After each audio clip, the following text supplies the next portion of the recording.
everyone, and warm welcome to our show, Efauji Talks, an IESECCI initiative which promises to get inspiring stories and brilliant speakers on board each episode.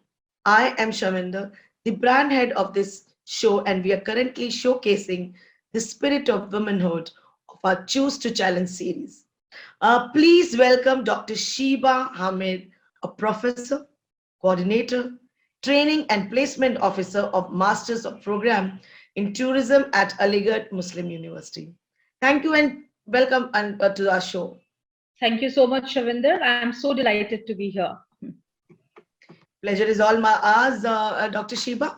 But before we start the conversation with Dr. Sheeba, I would like our viewers to know more about her.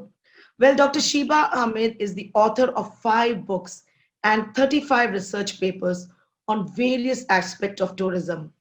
She has prepared study materials for open universities and distant education centers in India. Sheba is a keen researcher and a skilled academia industry event manager, besides being actively involved in university administration. She has been appointed as member of National Rural Tourism Council at WICCI. Well, we all have many speakers from the WICCI. You all are doing a commendable job, and I'm so delighted to host you today. Thank you. She is also the provost of Indira Gandhi Hale for the Girls at AMU, responsible for residential arrangements of 600 girls. She has served as Assistant Dean, Students Welfare at AMU and Nodal Officer, UGC Online Grievance Redressal Portal. She is the member of 7 committees and working on different aspects of AMU Aligarh. When I read about the UGC, now we know where to put our redressal issues. All of us are into some or other courses. That's really nice. While I talk about your bio, I really feel delighted that you have a lot of achievement over a period of your time. And it is excellent to know somebody who has so been blessed and with a vast life skills and working experience. She is also featured amongst the 100 Muslim women of Uttar Pradesh in the Achieving Academia Excellence segment by RBTC, Rising Beyond the Ceiling, an initiative to shine a spotlight on the Indian Muslim women, their leadership and contribution in the independent India. Besides this, she leads an active corporate and social life. She is a keen traveler, connoisseur of a literature, culture, art, cuisine, and costumes. That's so wonderful, Dr. Shiba. जब मैं आपके bio के बारे में पढ़ रही थी, तो मुझे लगा क्या आपने छोड़ा है ये बताइए. सब कुछ तो कर लिया आपने. So that's really wonderful. Well, when you're saying this, I'm really thinking when all did this happen actually, and suddenly I've started to feel that I have come a considerably long way, and 21 years of career is a long time, and I'm thankful that I did not sit idle and have used my time very smartly, and I'm thankful to God for that. Absolutely. The gratitude is the, ultimate thing that we should doing in life. And as somebody with so much of caliber, so obviously my questions are absolutely based on work and life and, your work-life balance. So my first obvious question is job a part of life or more? Well, I'll answer that with a very simple phrase which we've been hearing from childhood. All work and no play makes Jack a dull boy. And I'll add 2, 3 words to it. It makes Jill a wealthy widow. If Jack keeps working, it's not the end of life. Job is part of life, not the entire life. And the wonderful thing is that people realize it very late when they have, made work their priority. And somehow they start feeling exhausted from inside outside, and they just want a total break in life.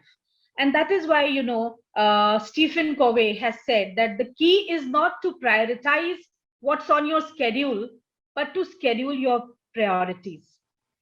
But realizing this takes a long time, years and years together, because the atmosphere, the environment around us is such that work is the most important thing around us.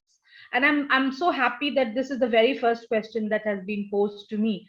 And since I also work on human resource development, and I am very keen on studying what happens to people who keep working all the time, and particularly women who are always bogged down by dual role pressures. So this is a very interesting question for me, because work life balance is a cycle. It goes on. It cannot be, very intricately balanced at any point in time. You just have to strike the best possible balance off and on. It's like a seesaw. Sometimes work gains predominance, and I think sometimes it should, and sometimes life. And that also I think it should. And that is the most ideal situation, that you have to be on the seesaw of work and life and decide what is important when. But both, while doing our jobs, we have to remember that we are human beings and we have to live for our families also and for ourselves also. I very aptly answered Dr. Sheeba, because definitely all work, no fun is also a difficult situation, especially when it's a stressful job wherein you need to, after some time, rejuvenate yourself or rejuvenate your mind. You need to recreate a sense of, recreational sense of play that makes you feel that, yes, I am ready for the, world outside tomorrow again. So absolutely a wonderful answer. So we all work to earn, but I've kept, I'm really wondering whether we earn to live or we live to earn. uh, I'll again begin with the question: is money everything that we need to make us happy? For some people, it may be, but till when? There comes a point in life, when you have plenty of money, but you don't have, the energy, and your health does not permit you, because you have not taken care of yourself emotionally, physically, mentally. So money is very important. Money is extremely important, but not the most important thing. We become so obsessed with money that we spend our prime time only earning money. But we forget to live our lives, which is also very important. Uh, People who are in government service or who do jobs always think of life post retirement, that once we retire, what are we going to do? We should have enough money to support us at that time. We should not be dependent on anyone. But you can retire from a job, but nobody ever retires from making extremely meaningful contributions in life. And there is no need to trade away your happiness to earn money in hopes that if you make enough, you'll be able to buy back your happiness later. That really happens. One really can't. So, we must remember the little pleasures of life and do not ever let our grand ambitions stand in the way of small but meaningful accomplishments. Little joys of life are very important. We must not miss out on them. So, for some portions of life, we live to earn, but we must draw a line somewhere and start living, because we are earning well. We must not forget to live for our own selves.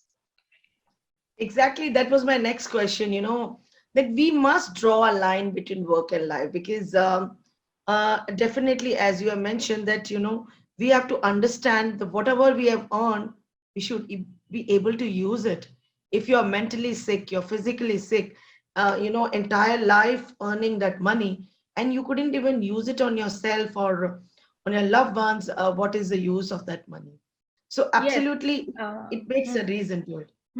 Because money can give us the power to make a difference in the lives of others, no doubt, but not the desire to do it. The desire to do it comes from what we are, from inside. And the moment we start, forgetting ourselves, these kinds of, personality traits start taking a back seat. and we stop being human also. We forget to breathe, forget to notice little pleasures, we forget to notice the rain, we forget to smile at children even. And that's what I think, that we must learn to draw a line somewhere. It can, give us the time to develop and nurture our relationships, but not the love and caring necessary to do so. And the battles that count are not the ones that are for gold medals.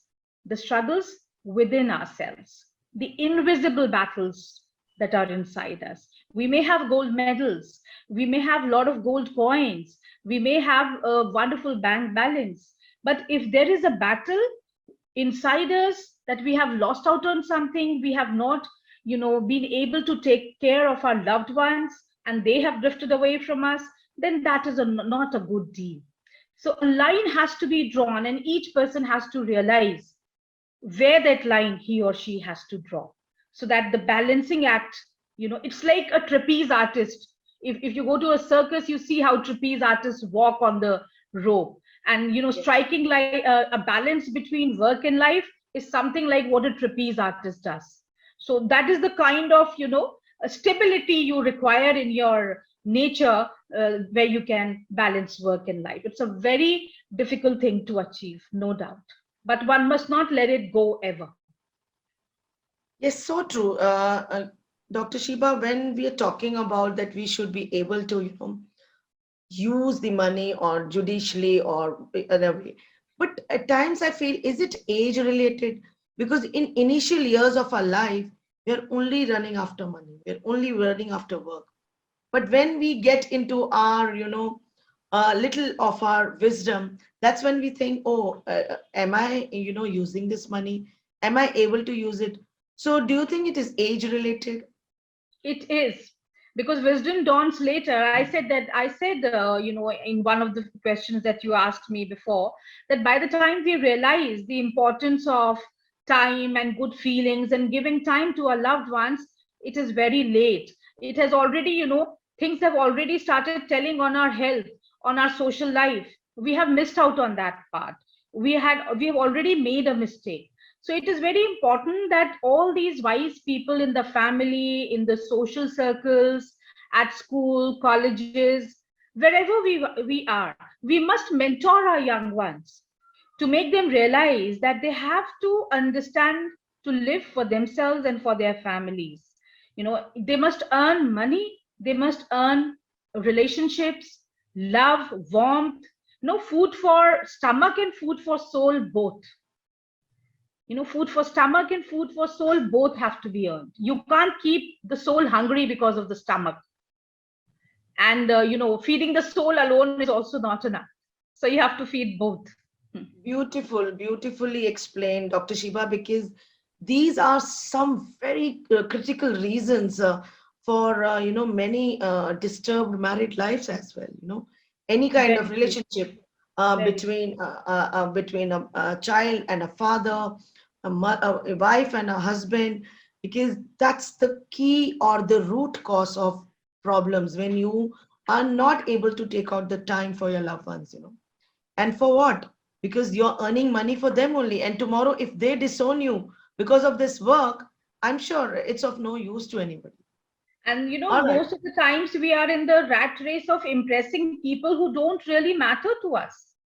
True. And there have been so many incidents when I have noticed, and have seriously gravely felt, that when the person goes away, leaves this world, he or she dies, who are the ones who are affected most? It's the family.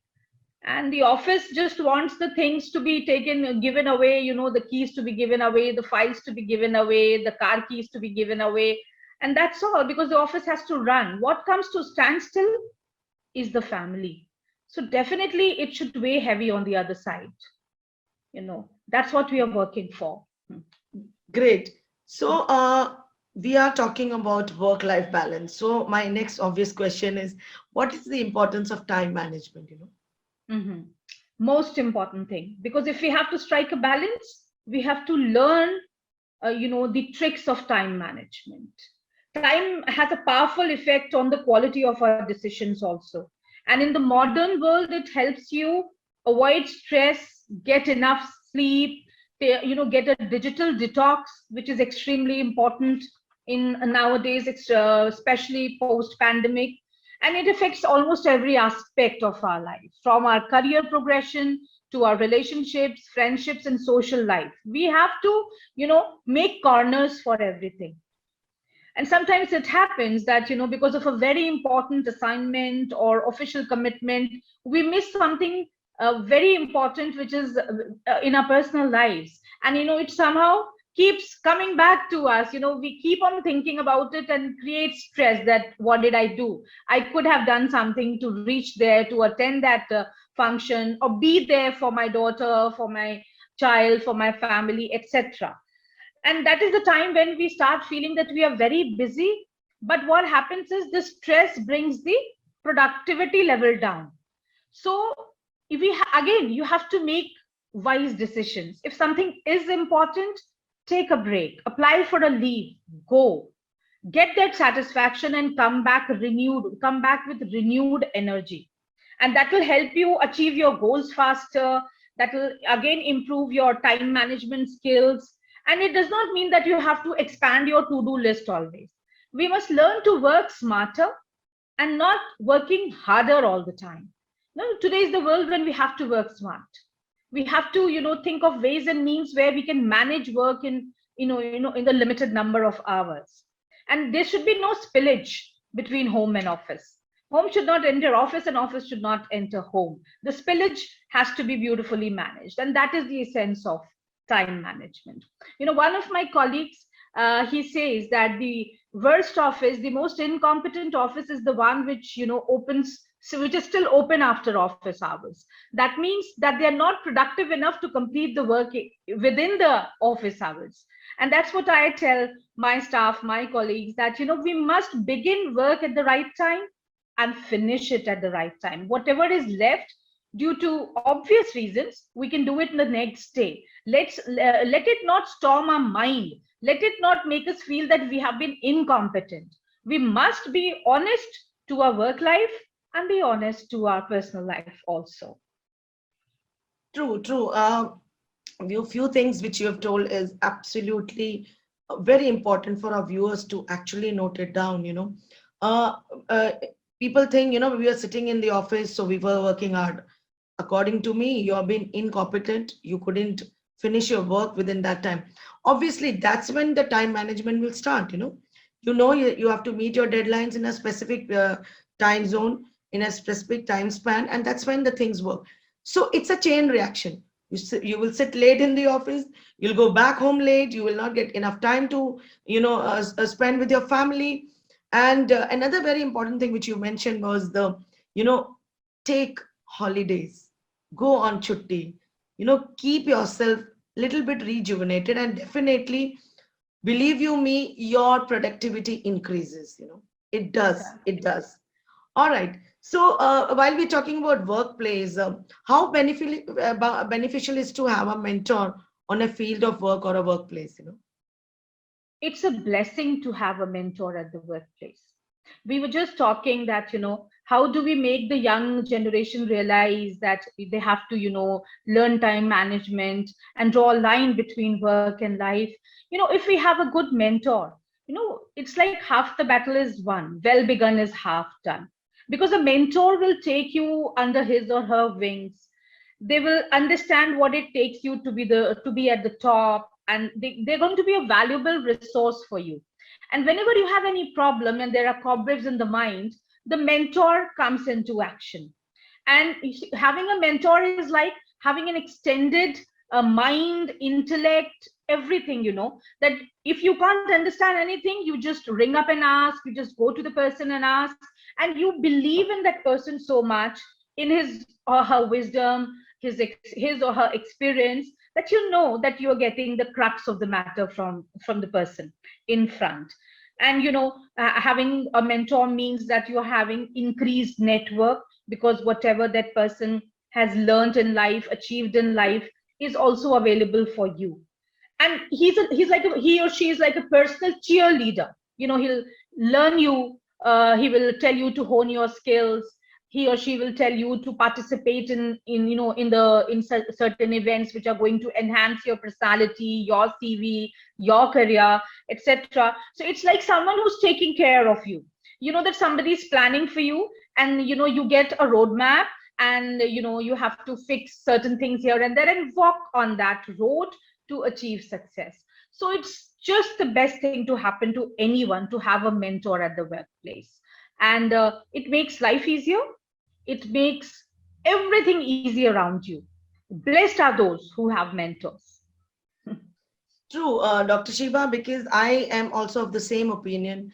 The kind of hand holding that you get, and there is no wastage of time. You are in sync with thoughts, and there are more brains that are working, and you know whether you're doing right or wrong. And definitely, blessed are those people who have good mentors and who get pleasure in, giving a good hand holding to their subordinates or to their colleague for that matter. Very wonderfully explained. I am awestruck with your conversation with you, Dr. Shiva. It's Thank you so beautiful. much. Yes, it's beautiful to know people with that kind of wisdom and experience, that basic things in life are so important. And let's not forget that let's keep, constant reminder to ourselves that ye hame karna hai to have a healthy being of yourself. uh, I also read up in your bio that you are into a lot of women welfare programs. So, how important is it for a woman to handhold at workplaces? Most important thing for all women to do. That's the only way to survive and to make this place a better world for women. See, initially, when we began this conversation, I said that women are already bogged down by dual role pressure. And, once we live in a society where, there are different strata of society.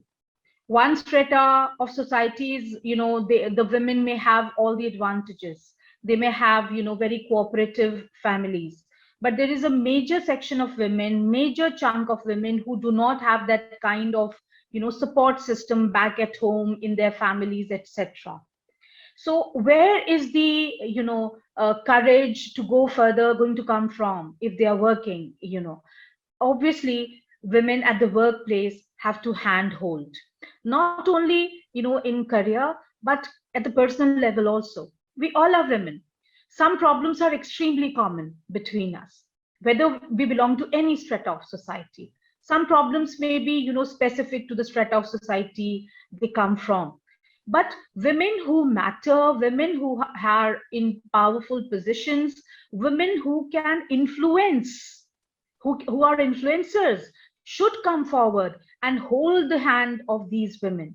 It's not that we are women and we are helping women, so we'll be labeled that we are feminist or something like that. No, I do not harp on feminism all the time.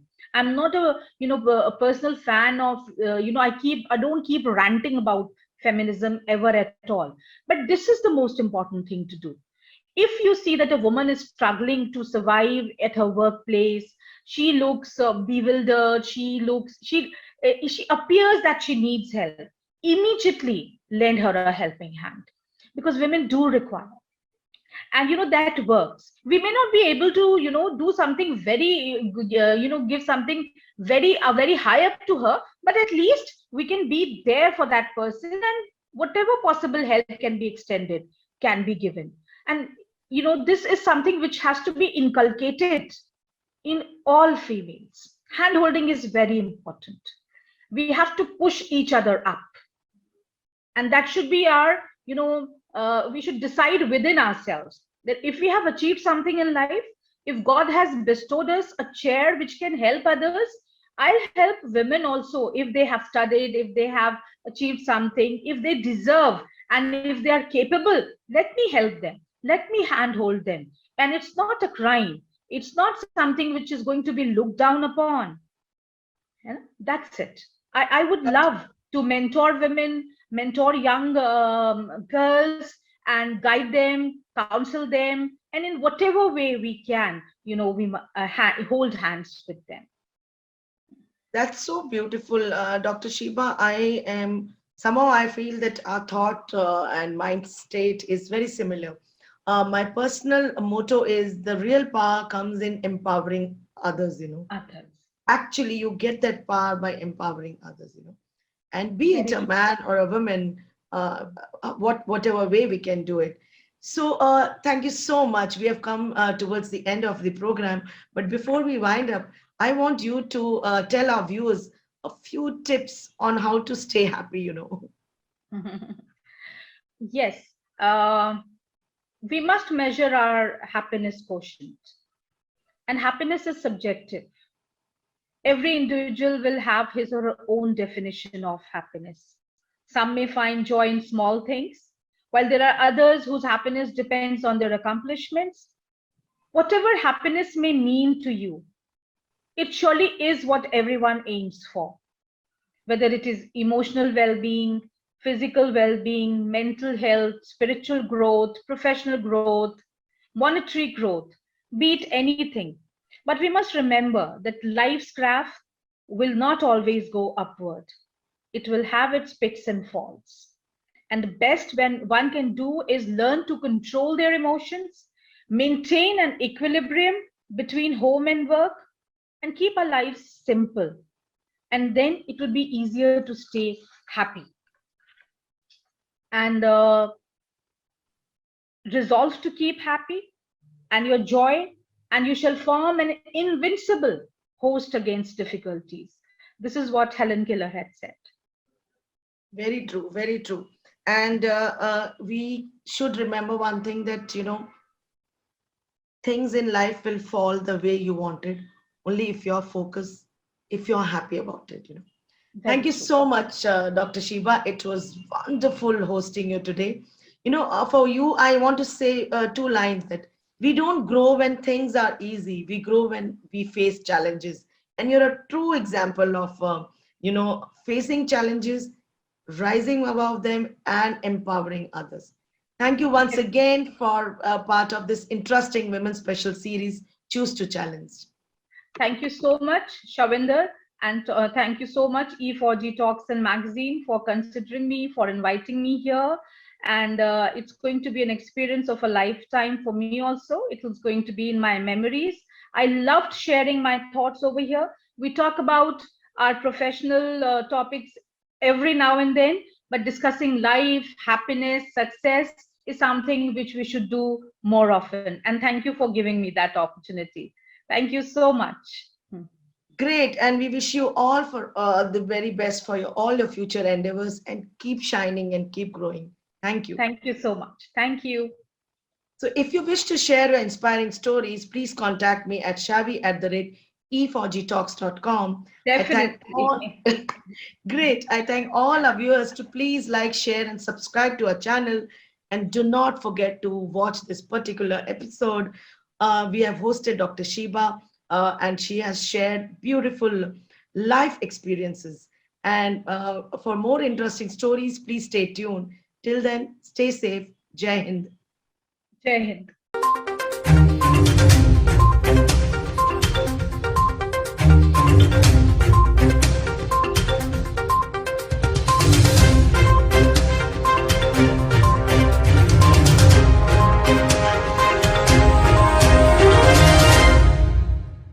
E4G Talks is brought to you by IESECCI, Indian Ex-Defence Service Employees Chamber of Commerce and Industries.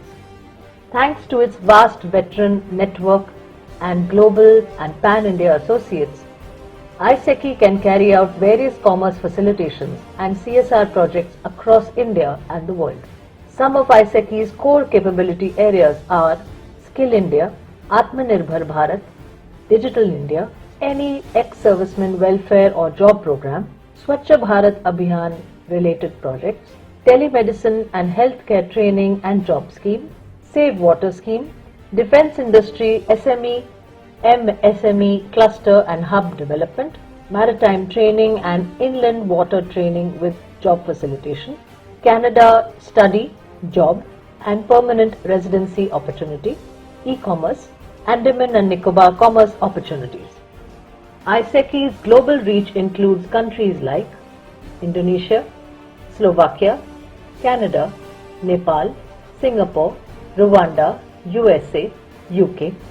Above all, it is IESECCI's effort to create a veterans brand made by the veterans, for the veterans and made up of the veterans. Every Indian's support is invaluable in this journey. IESECCI is a registered society for ex-servicemen's welfare and envisions that every veteran should be a part of India's economic growth story. It is the aim of IESECCI to create an enabling commerce platform that will empower and synergize the veterans' talent pool. This is possible only with the support of entrepreneurs, businesses and consultants from civil society. All proceeds, if any, are utilized for the welfare of ex-servicemen and for public charity.